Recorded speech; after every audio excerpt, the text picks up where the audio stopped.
Thank you all for coming to this last day of Identiverse, and if you're anything like me, you've had a hell of a week, so you're all superstars here, so now I invite you to sit back, relax, let your livers do their work, and heal up.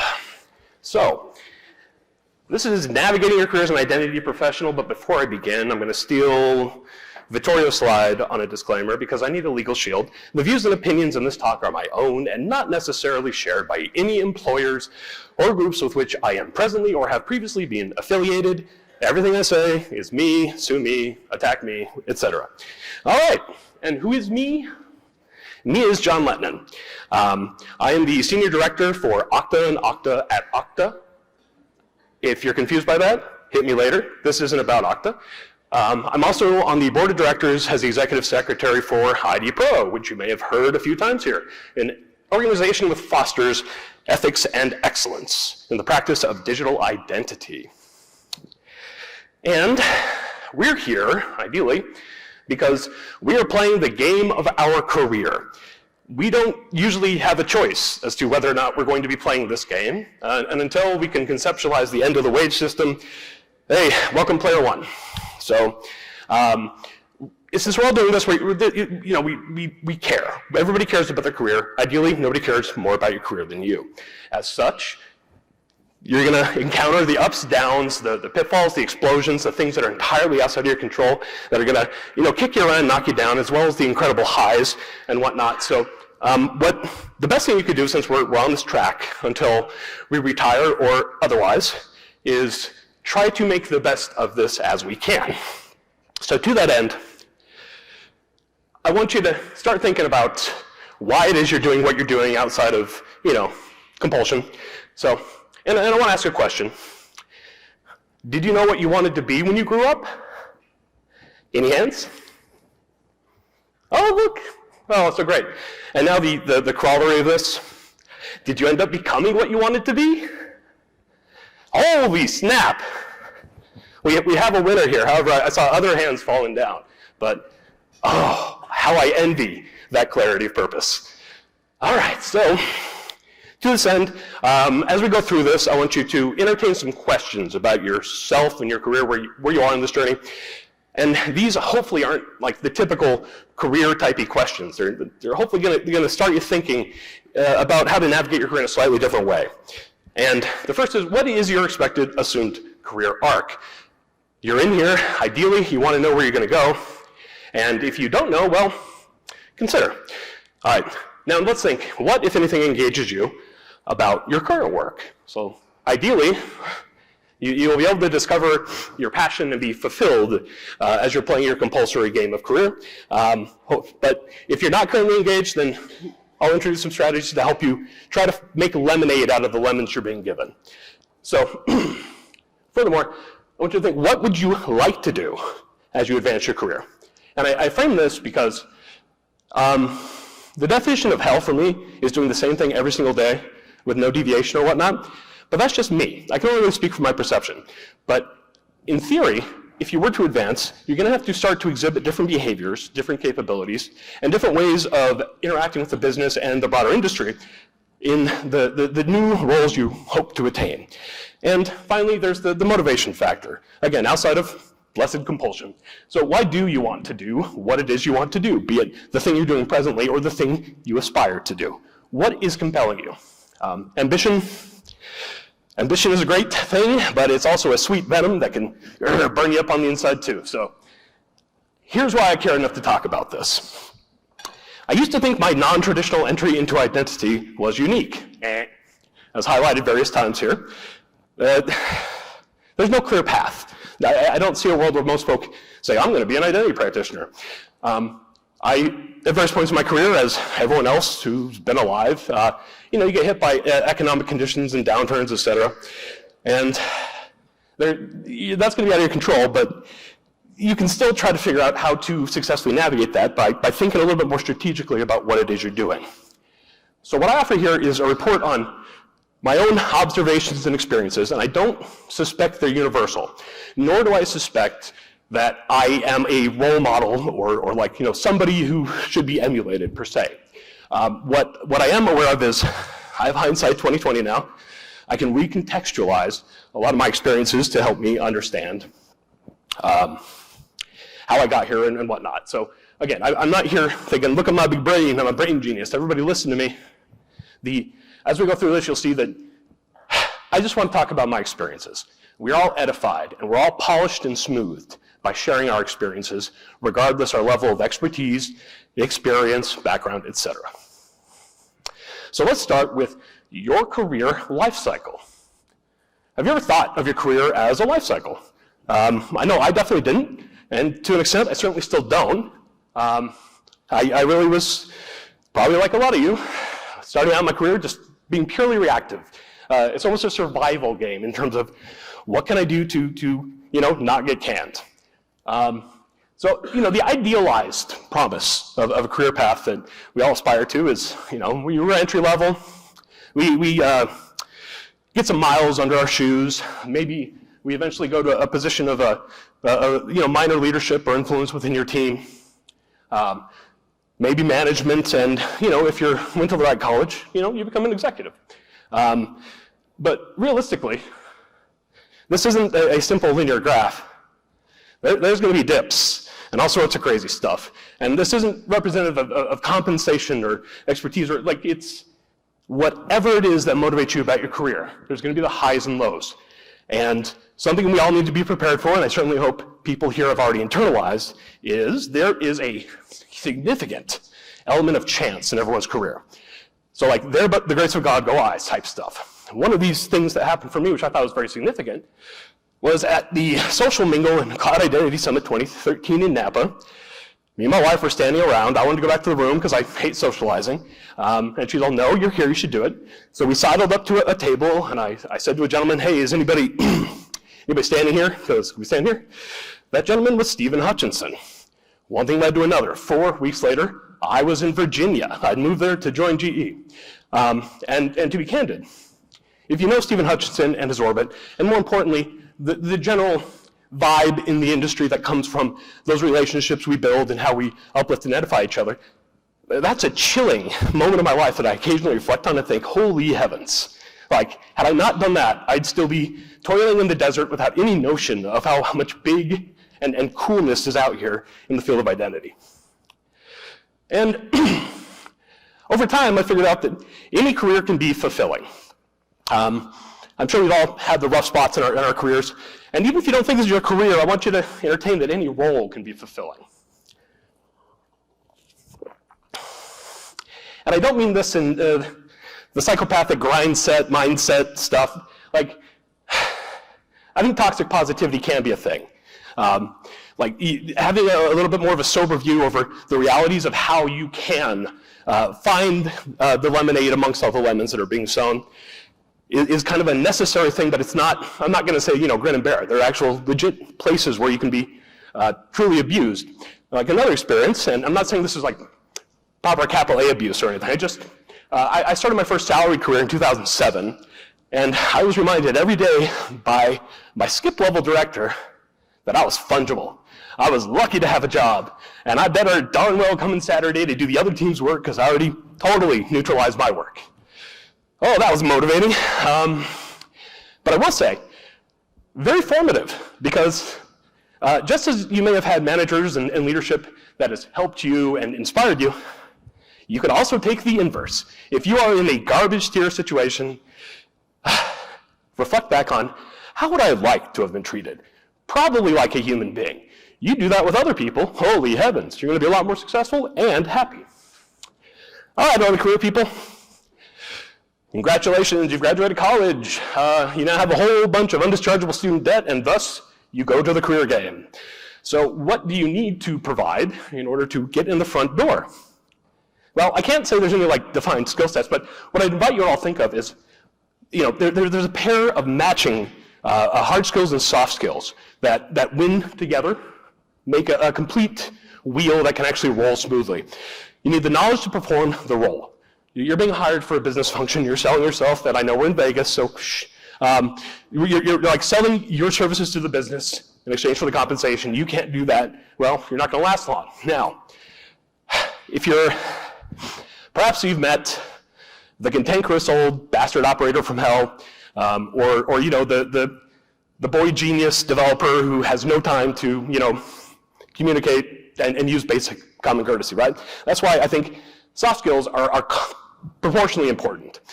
These are the behaviors that'll help you succeed in the workplace. It's the stuff you had to learn in the sandbox as a kid. That stuff still matters today.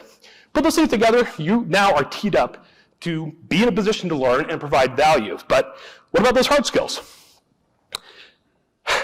Well, again, we're in a better place now in terms of resources like the body of knowledge and whatnot.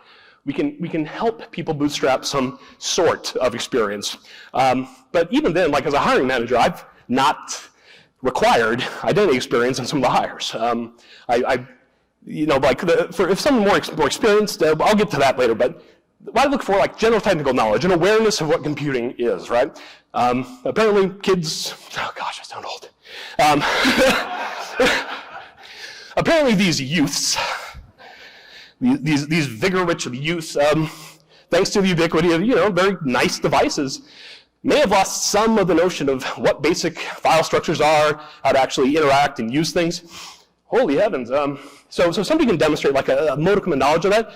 It suggests that they're going to be in a good position to learn this. Now, you know, bonus, if you went to school, you did some Udemy courses, and you're familiar with some of the complementary things that will help you be more successful, like scripting, et cetera, that's gravy. That's exceptional, but it's not necessarily expected.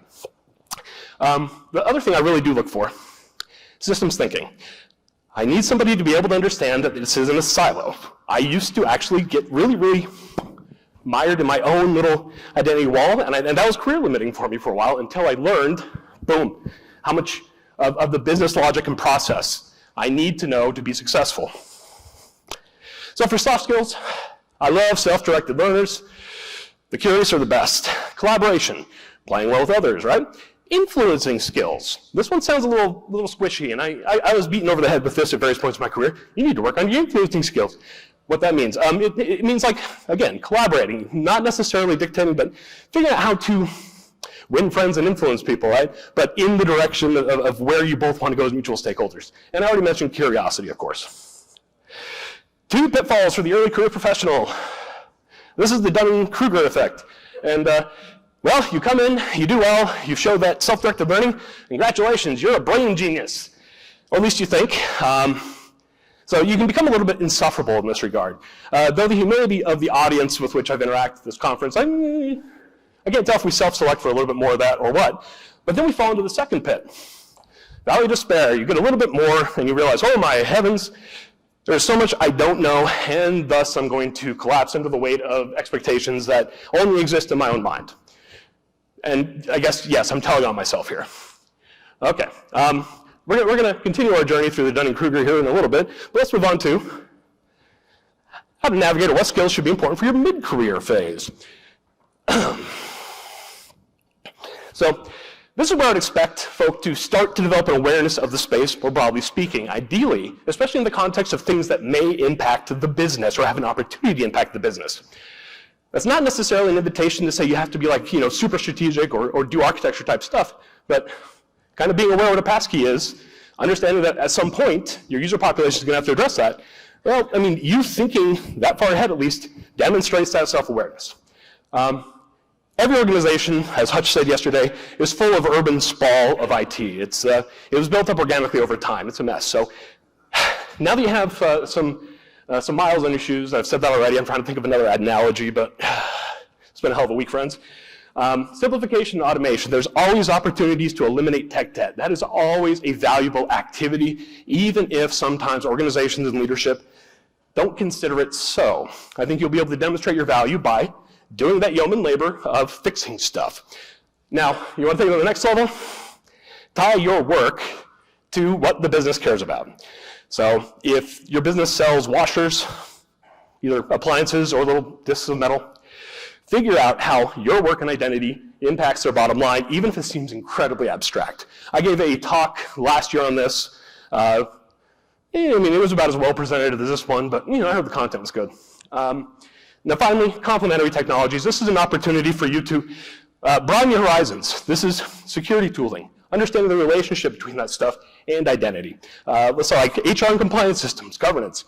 Now you can really start to see how identity is the connective tissue of an organization.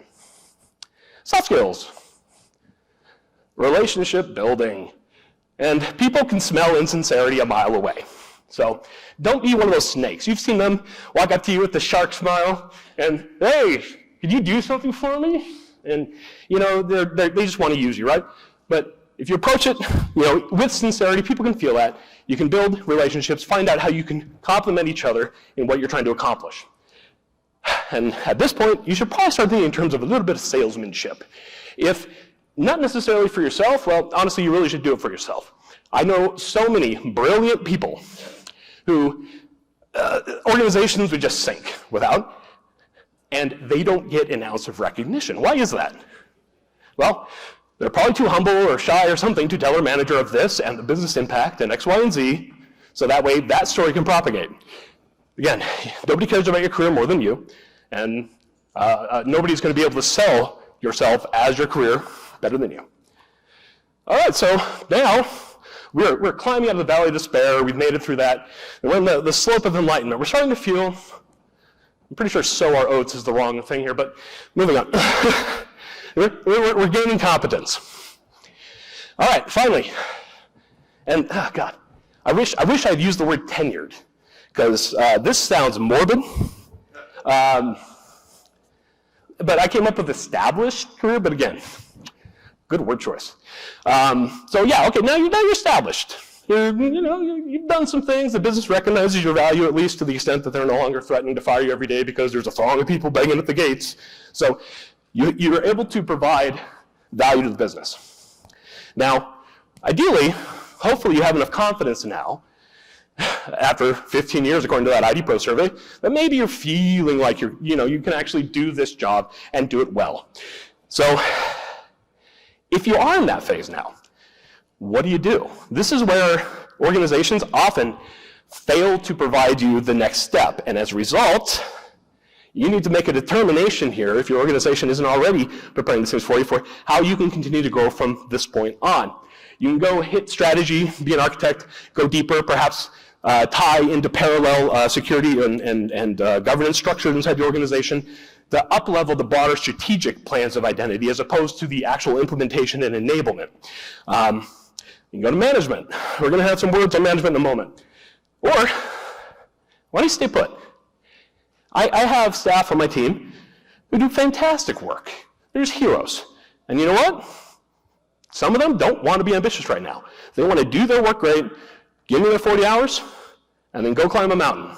And to that I say, hell yes, because that means you're using your career to live your life. And if we recognize that value, well then, they're going to be a little bit more content to stay, and at some point, if the calculus changes, and they feel the burn of ambition, the ganas, the ardor to try to do better, well, it's going to oscillate. Then you can try to steer them down other paths as well. But if somebody's content and performing, why drive them? Not everybody needs to be a go-go extracurricular psychopaths.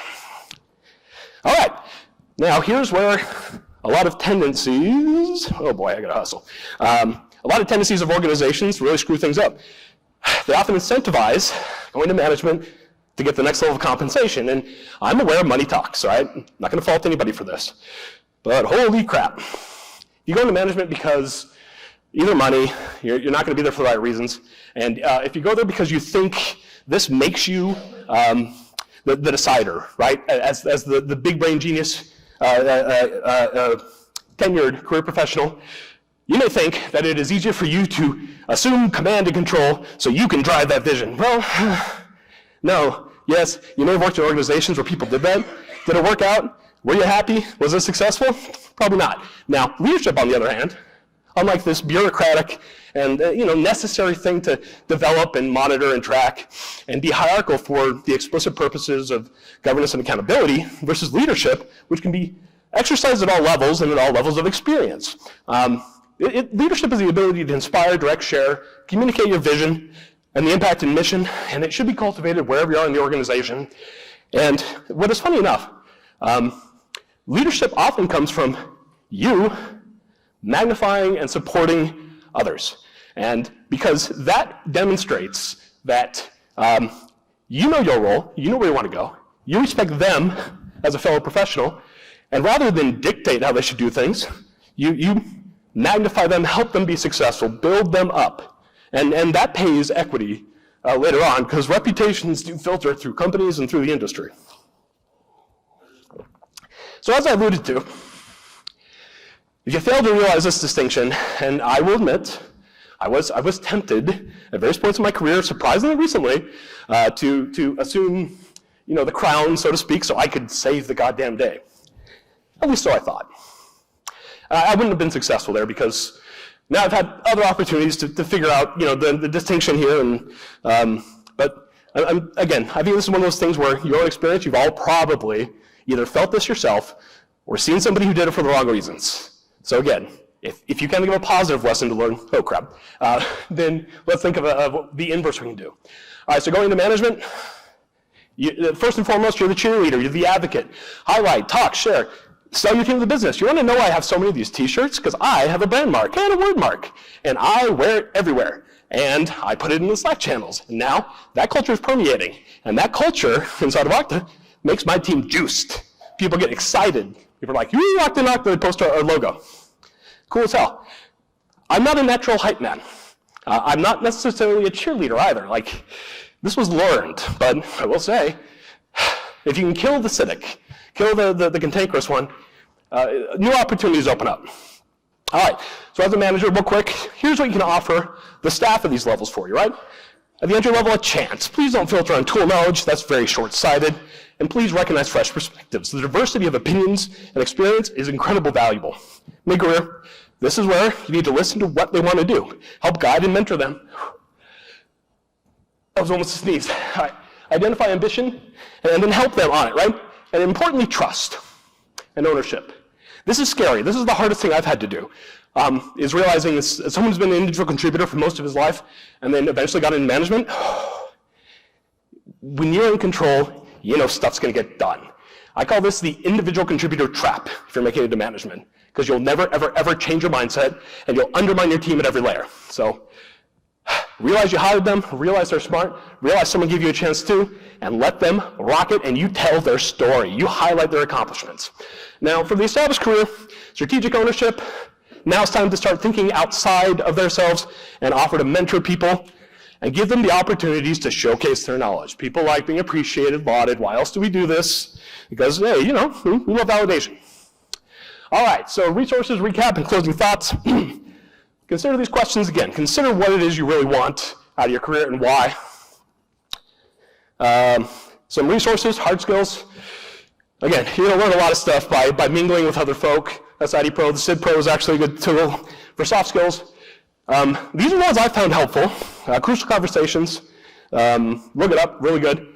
360-degree leader, I don't agree with everything in it, but it introduced me to this notion of managing up, down, and sideways, and again, not manipulating, mind you, building relationships, understanding how to help and magnify them. Because we are all stuck in this game one way or another. So it can either be a grind, or you can consistently try to find those opportunities to make some lemonade out of those lemons while eventually you go to your Elysium wheat fields and find everything you ever wanted to in life. So with that, thank you very much.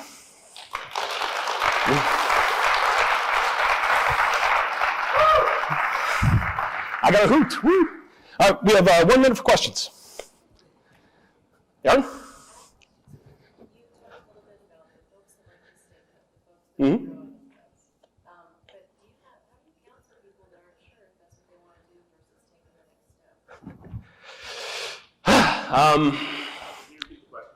Okay, so there was an interest in, we have the folk who are content where they're at, and that's great, but how do you eventually counsel them, perhaps even encourage them to take the next step if you think they're underdone, or help them understand if that's what they really want to do? So my thoughts on this are now, I'm not them. I don't know their thoughts, and what's more, there's an innate disparity of power in my conversations with these folk. As a result, I'm going to take their lead. They tell me what they want, I'm going to trust that it is on the tin, and if and when they decide that they want more or they want to say something, trust is a two-way relationship. They eventually have to demonstrate their trust in me as well, and then, hell yeah, I'd be willing to help them. Answer your question? Thank you. All right, I think that's probably it. All right, thank you all very much.